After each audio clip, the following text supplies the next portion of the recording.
Hello दोस्तों, welcome to my YouTube channel. आपका स्वागत करता हूं कि आज एनएमएस का दूसरा दूसरी क्लास है। तो आप इसमें देखिए, करीब क्वेश्चन आएंगे 50 के करीब तो क्वेश्चन होंगे। 50 क्वेश्चन आपको इसमें आई कांटेक्ट, मतलब जो जो बच्चों कहते हैं कि आई में प्रॉब्लम होती है, अगर आई में इस ये भी दे रखे इसमें, तो आई के कैसे हमारी 6/6 हैं तो आज देख सकते हैं।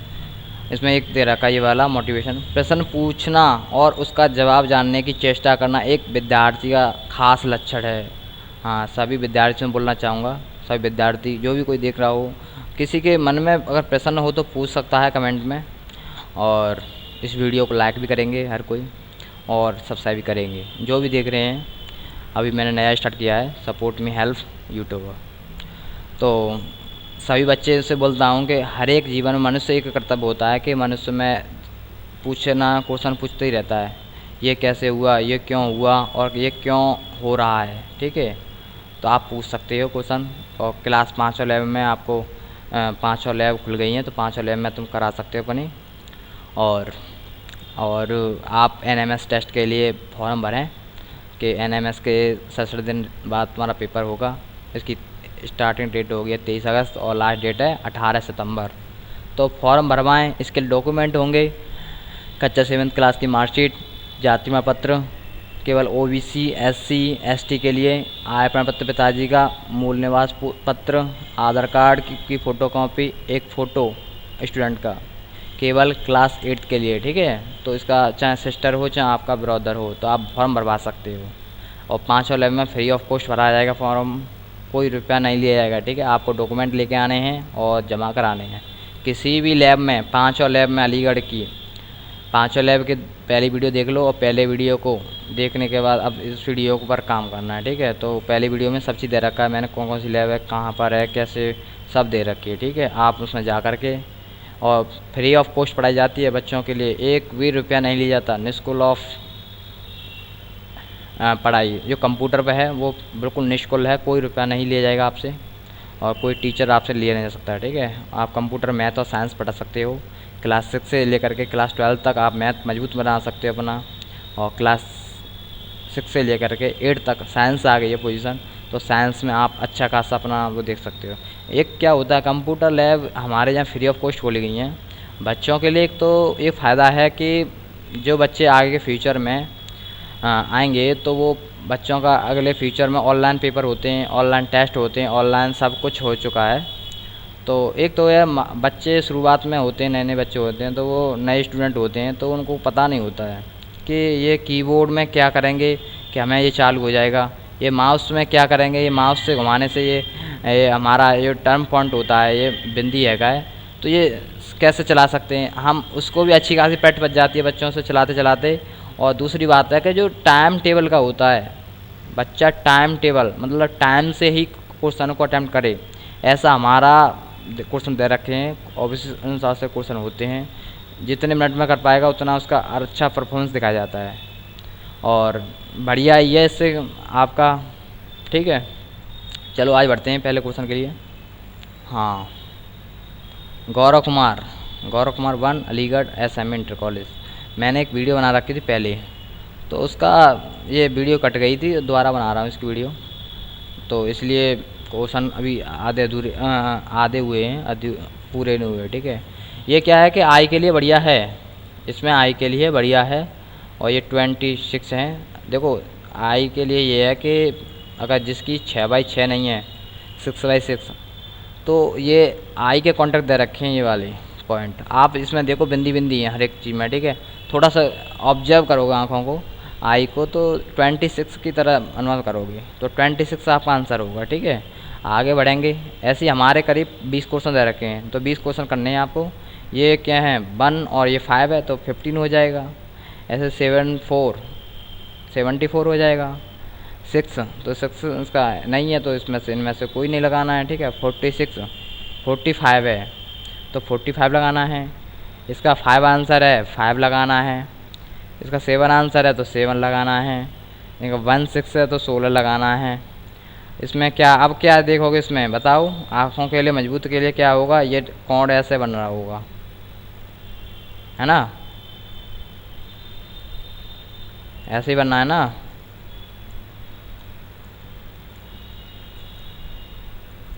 ये ऐसे ऐसे बन रहा है और ये ऐसे ही बन रहा है। इसका मतलब कुछ नहीं है, इसका मतलब कोई अंक नहीं है, तो इनमें से कोई नहीं लगाया जाएगा, ठीक है।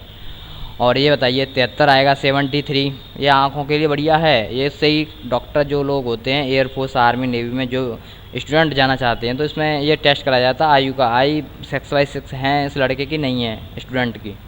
तो इसमें देखा जाता है कि बच्चे की है नहीं है, इसमें कुछ नहीं है, ठीक है। इनमें से कोई नहीं लगा रखा है। इसलिए देखो ये क्यों कैसे नहीं है मैं बताना चाहता हूँ कि ये देखो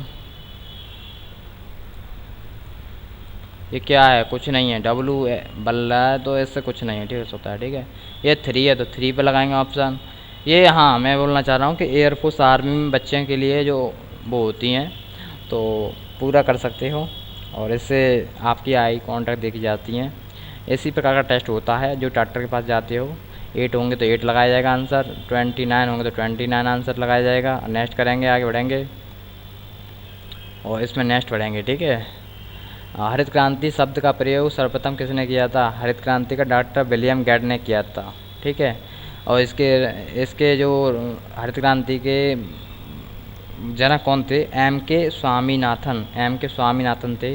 इनके जो क्या नाम है, जनक होता है निर्माण करना किसी चीज़ का, ठीक है। तो जनक थे एम के स्वामीनाथन। और इनके हरित क्रांति शब्द का प्रयोग सर्वप्रथम किसने किया था? डॉक्टर विलियम गेट ने। और जिसमें गॉड लिख रखा है, ठीक है। तो भारत के ये लिख दिया। अब दूसरा क्वेश्चन है, अक्षय ऊर्जा स्रोत के स्रोत में निम्न में से नहीं है।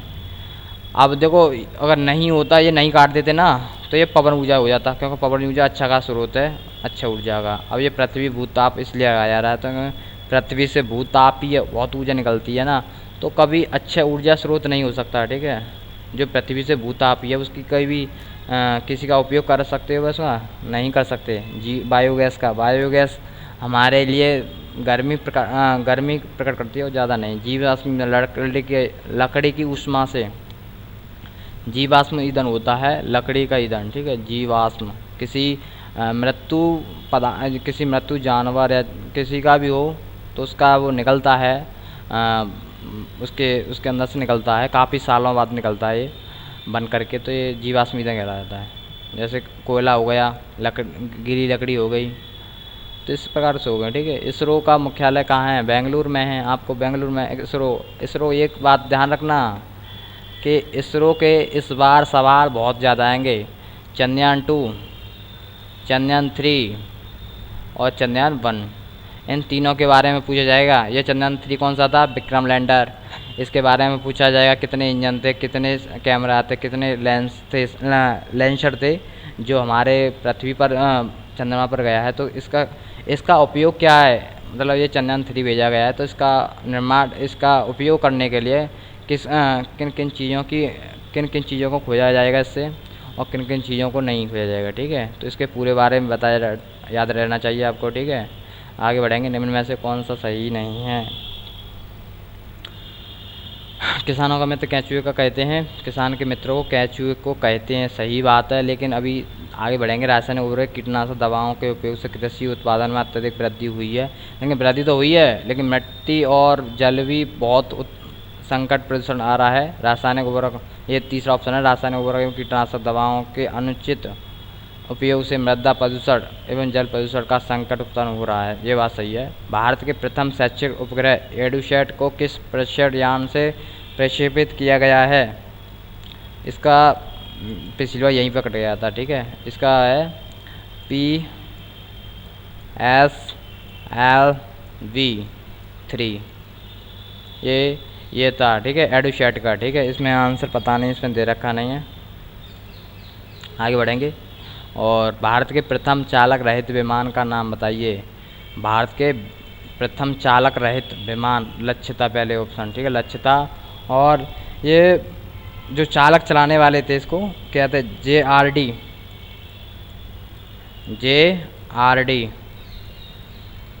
टाटा, JRD टाटा थे, ठीक है। JRD टाटा थे जो इन्होंने इस लक्ष्य को चालक को चलाया तब विमान को, ठीक है। आगे बढ़ेंगे, लक्ष्य कर देंगे आगे क्लिक करके। पदार्थ की चौथी अवस्था बताइए। भारतीय पदार्थ की 3 अवस्था तो जानते हो, ठोस, गैस, द्रव। ठोस, गैस, द्रव, गैस, ठीक है। ये 3 है। जो पदार्थ की चौथी अवस्था है हमारी प्लाज्मा। प्लाज्मा का रूप क्या होता है मालूम है आपको? प्लाज्मा एक गैसी होती है, जो प्लाज्मा एक गैसी होती है जिसमें प्लाज्मा आंशिक रूप से आयनीकृत एक गैस है जिसमें इलेक्ट्रॉन का एक निश्चित अनुपात किसी परमाणु या अणु के साथ बंधन होने के बजाय स्वतंत्र होता है। बने होने के बजाय स्वतंत्र होता है, ठीक है। इसका स्वतंत्र माना जाता है, ये प्लाज्मा हो जाएगी। पदार्थ की चौथी अवस्था क्या होगी? प्लाज्मा। उन पदार्थों को क्या कहते हैं जिनसे आर पार धुंधला या आंशिक रूप से देखा जा सके? उन पदार्थों को, जैसे कोई ये कट ना जाए, एक है ये वाला है, तो उन 2 पदार्थों का क्या कहते हैं जो आर पार देखा जाए, धुंधला भी देखा जाए, धुंधला भी, ठीक है। इसे क्या कहेंगे? पारदर्शी नहीं कहेंगे, पारदर्शी, अपारदर्शी, परभाषी। पारभाषी तो कुछ नहीं होता, ठीक है। इसे कहेंगे अपारदर्शी। अपारदर्शी मतलब इसकी निश्चित सीमा नहीं है, ठीक है। कौन सा चुंबकीय पदार्थ नहीं है? लोहा चुंबक पदार्थ है, निकल चुंबक है, मतलब चुंबक से चिपक सकता है। कोबाल्ट भी है, कागज़ नहीं है। कागज़ चुंबक से चिपक जाएगा? नहीं चिपकेगा। निम्न में से कौन सा पदार्थ यौगिक नहीं है? यौगिक नहीं है। यौगिक का मतलब होता है, यौगिक होता है 2 मिश्रण, एक हो जल और चीनी। जल और चीनी, वाटर एंड, क्या कहते हैं चीनी को? क्या कहते हैं? शुगर, ठीक है। तो देखेंगे इनमें से पदार्थ का यौगिक नहीं है, तो चीनी और जल मिलाकर के बनता है हमारा एक पदार्थ, ठीक है। इसे कहते हैं यौगिक। हाँ, यौगिक कहते हैं, ठीक है। यौगिक का होगा शरबत रहेगा हमारा। यौगिक नहीं है, यौगिक है तो हमारे जल और चीनी से बनेगा, ठीक है। और नहीं है तो ये ग्लूकोज होगा, ठीक है। हमारा सॉरी जल होगा, ठीक है। जल, सॉरी, एक ही तो एक चीज़ है ना, तो जल। कपूर और साधारण नमक को किस विधि द्वारा अलग किया जाता है? अलग किया जाता है कपूर और साधारण नमक को। जो कपूर और साधारण नमक को मिला लिया जाए तो किस द्वारा किया जाएगा? ऊर्ध्वपातन, मतलब उसे कपूर को जला दिया जाए तो कपूर उड़ जाएगा वाष्प द्वारा, ठीक है। तो साधारण नमक रह जाएगा, तो ऊर्ध्वपातन द्वारा, विधि द्वारा अलग किया जाता है। दही को मथानी से फर्टाकार मक्खन और छाछ को पृथक करने में किस विधि का उपयोग करते हैं? सभी ने देखा होगा, आपकी जो माता जी हैं वो स्वयं मट्ठा निकालती हैं। अब तो बहुत ज़्यादा कम देखा जाता है। अभी तो शहर वालों को कुछ, अभी थोड़े स्टूडेंटों को मालूम नहीं होगा कि क्या होता है। एक ये मलानी होती है, ये वाले, ठीक है। इसमें आपका जो है दही है, ठीक है। आपका दही भर रखा है, इसको एक रई होती है, ठीक है। आपको रई देखी होगी शायद,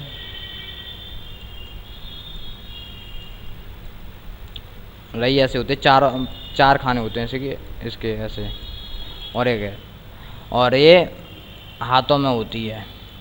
इसको चलाने से तो इसमें कौन सा बल लगता है? अपकेंद्र बल। मतलब ये चारों तरफ ये लगेगा, इसका जो छाछ है, दही है, इसको चारों तरफ अपकेंद्र बल द्वारा लगाया जाएगा तो ये क्या बनेगा? घूमेगा घूमेगा घूमेगा, ऐसे भी होगा, ठीक है। तो अपकेंद्र बल लग रहा है। क्या लग रहा है? अपकेंद्र बल। रंगों में पाए जाने वाले विभिन्न उप अवयवों को पृथक करने में प्रयोग की जाने वाली विधि का नाम बताइए। जो रंगों में पाए जाने विभिन्न अवयवों, मतलब रंगों में काफ़ी तरह के अवशिष्ट पदार्थ होते हैं, इनको निकालने के लिए क्रोमेटोग्राफी विधि के द्वारा निकाला जाता है। ये विधि होती हैं, विधि जैसे भी किसी भी प्रकार हो विधि, उसका विधि का नाम दे रखा है, ठीक है।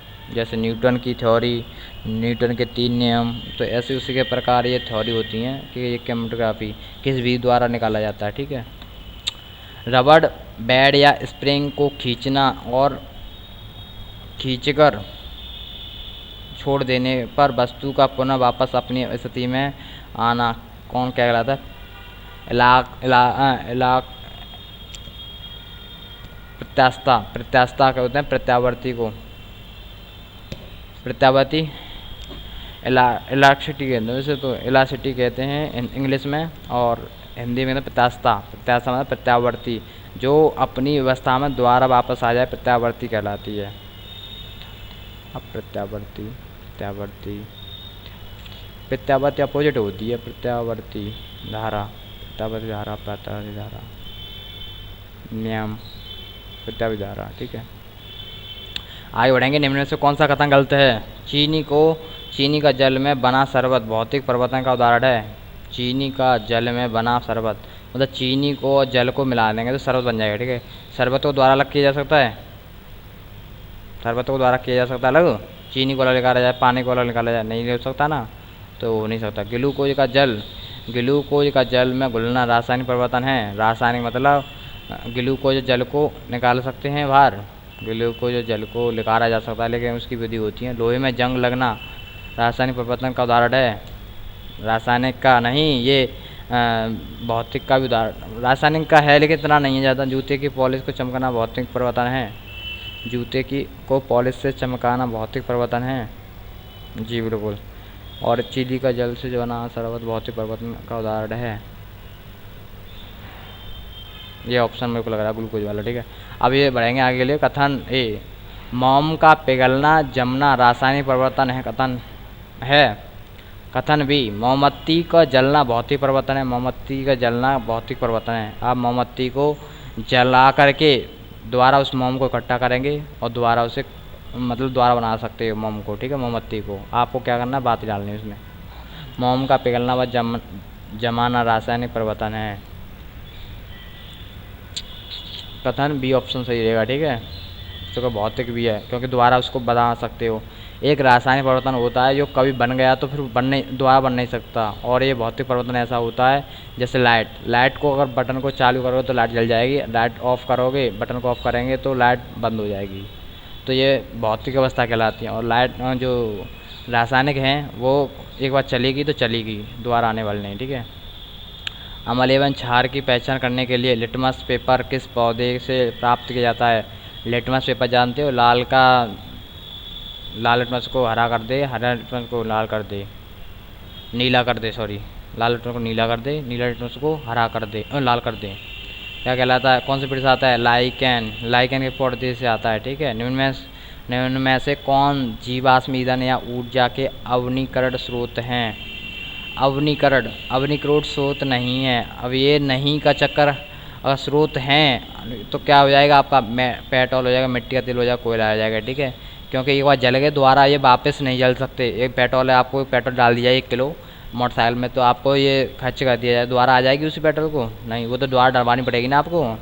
तो ये मिट्टी का तेल ऐसा ही है, क्योंकि एक बार खर्च कर लिया दोबारा नहीं आ सकता, इसे दोबारा प्राप्त किया जा सकता है, ठीक है। कोयला, सौर ऊर्जा ऐसी है जो कितनी बना लो वो खर्च नहीं होने वाले, ठीक है। कितनी बना लो, दिन में बना लो, ठीक है, तो ये सौर ऊर्जा हो जाएगा। किसी पदार्थ की अणुओं के मध्य अंतर आणविक आकर्षण बल सबसे अधिक होता है, कहाँ पर होता है? ठोसों में। जो ठोस वस्तुएं होंगी तो उसे आणविक बल बहुत ज़्यादा लगेगा, ठीक है। पदार्थ के निर्माण की इकाई क्या कहलाती है? परमाणु कहलाती है, इलेक्ट्रॉन कहलाती है, प्रोटॉन कहलाता है, न्यूट्रॉन कहलाती है। परमाणु पदार्थ की निर्माण की इकाई क्या कहलाती है? न्यूट्रॉन, प्रोटॉन, इलेक्ट्रॉन कहलाती है, ठीक है। न्यूट्रॉन पर कैसा आवेश होता है? न्यूट्रॉन पर ऋणावेश होता है। न्यूट्रॉन पर कैसा आवेश होता है? न्यूट्रॉन पर ऋणावेश आवेश होता है। किसी तत्व के परमाणु के नाभिकीय में उपस्थित प्रोटॉन तथा न्यूट्रॉनों की संख्या के योग को कहते हैं द्रव्यमान संख्या। प्रोटियम, ड्यूटियम एवं ट्राइटेरियम किस तत्व के समस्थानिक हैं? किसके हैं? हाइड्रोजन के। हाइड्रोजन द्वारा बनाया जाता है, ठीक है। ये नाभिकीय किससे मिलकर बना होता है? नाभिकीय है किससे मिलकर बना होता है? Neutron, proton, electron. Neutron, proton, electron. Neutron विकल्प ए और 2, प्रोटॉन, न्यूट्रॉन। दही में कौन सा अम्ल उपस्थित होता है? लैक्टिक अम्ल, ठीक है, जो लैक्टिक अम्ल होता है, ठीक है। खाने वाला सोडा का रासायनिक नाम बताइए? Sodium bicarbonate.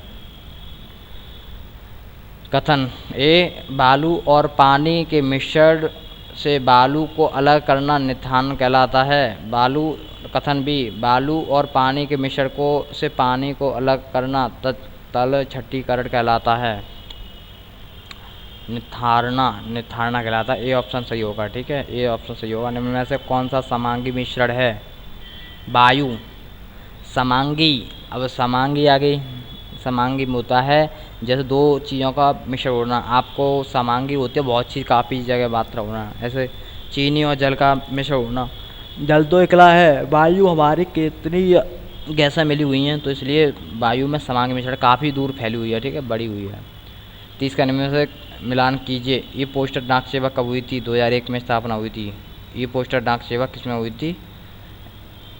2001 में हुई थी। ICT योजना, जो ICT योजना है, हाँ, ई पोस्टर के बारे में बताना चाह रहा हूँ। डाक सेवा में ई पोस्टर सेवा व्यवस्था साल 1766 में स्थापित हुई। भारत में पहला डाकघर 1786 में मद्रास में स्थापित किया गया था। 1877 में पार्सल सेवा शुरू की गई थी। 1879 में पोस्टर कार्ड की स्थापना की गई थी। 1880 में मनी ऑर्डर और 1911 में इलाहाबाद से पहली एयरमेल सेवा शुरू की गई थी, ठीक है।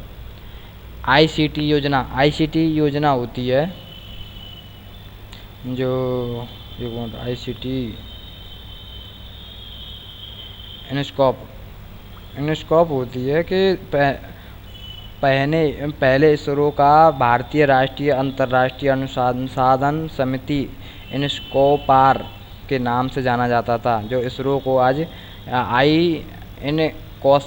इनकोस्पार से जाना जाता है। जैसे डॉक्टर विक्रम ए साराभाई के दूरदर्शिता पर निर्भर 1962 में भारत सरकार द्वारा स्थापित किया गया था।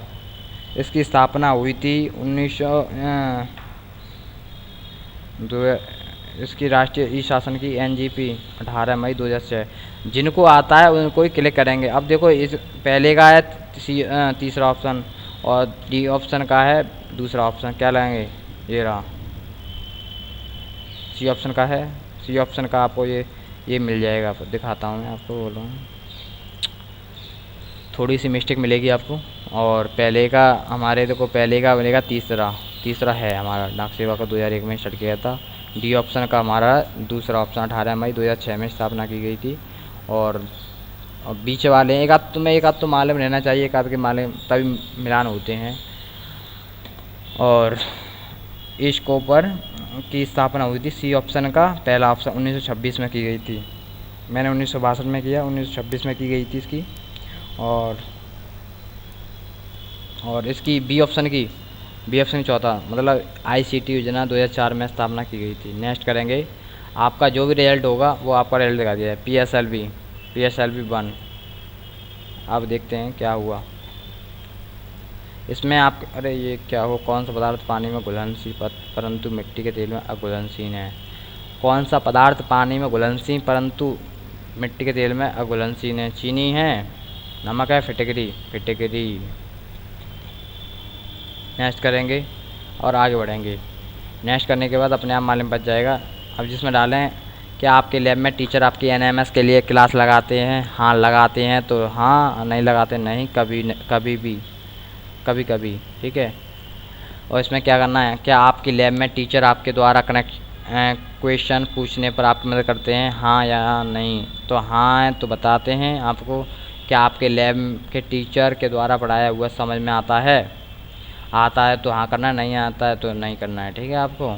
क्या आपने NMS परीक्षा के लिए आवश्यक सभी दस्तावेज लैब में जमा कर दिए गए हैं? हाँ हैं तो हाँ करना है और नहीं है तो नहीं करना है, ठीक है। और लैब में संबंधित किसी भी प्रकार की कोई समस्या या शिकायत है तो नीचे लिखकर हमें बताएं। अगर समस्या है तो लिखें, नहीं है तो नो करें और सबमिट करें। और आपका इसको BS को यहीं पर दिखा दिया जाएगा। कितने क्वेश्चन बढ़िया हैं आपको यहीं देखने को मिल जाएगा, ठीक है। ये देखो, ये 1/1 आंसर आते नहीं आ रहे, देखो ये वाले 1/1 ये पूरे दे रखे हैं। ये 6 था और यहाँ पर रहता ये 8 और 0। ये भी गलत बता रहा है। चलो ये 1/1 J6 ये मतलब आपके आंसर ऐसे दे रखे होंगे, ठीक है। आपके स्कोर में जो भी गलत होगा तो आपको दिखा दिया जाएगा, नहीं होगा तो नहीं दिखाया जाएगा, ठीक है। ओके, धन्यवाद। आज हनुमान का दिन है, तो आज हनुमान की मूर्ति देखेंगे। जय हनुमान ज्ञान गुण सागर, जय कपीस सुर। आज मंगलवार है और आज हनुमान का दिन है, तो एक श्रुति बनती है, मंगल भवने अमंगल हारी, दबाओ से दशरथ अजर बिहारी। राम सिया राम, बोलो राम सिया राम, राम सिया राम, बोलो राम सिया राम। धन्यवाद आप सभी का। और थोड़ी बहुत मेरे बोलने में चालने में थोड़ी सी दिक्कत हो तो माफ़ करें। और क्योंकि मैं स्टार्टिंग अभी कैमरा पर मैं आता हूँ तो थोड़ा सा हल्का सा लैंग्वेज में परिवर्तन आता है, तो उसके लिए मुझे माफ़ करें। और वीडियो को लाइक भी करें और सब्सक्राइब भी करेंगे चैनल को, और सपोर्ट करें और सभी से करवाएं, ठीक है। धन्यवाद।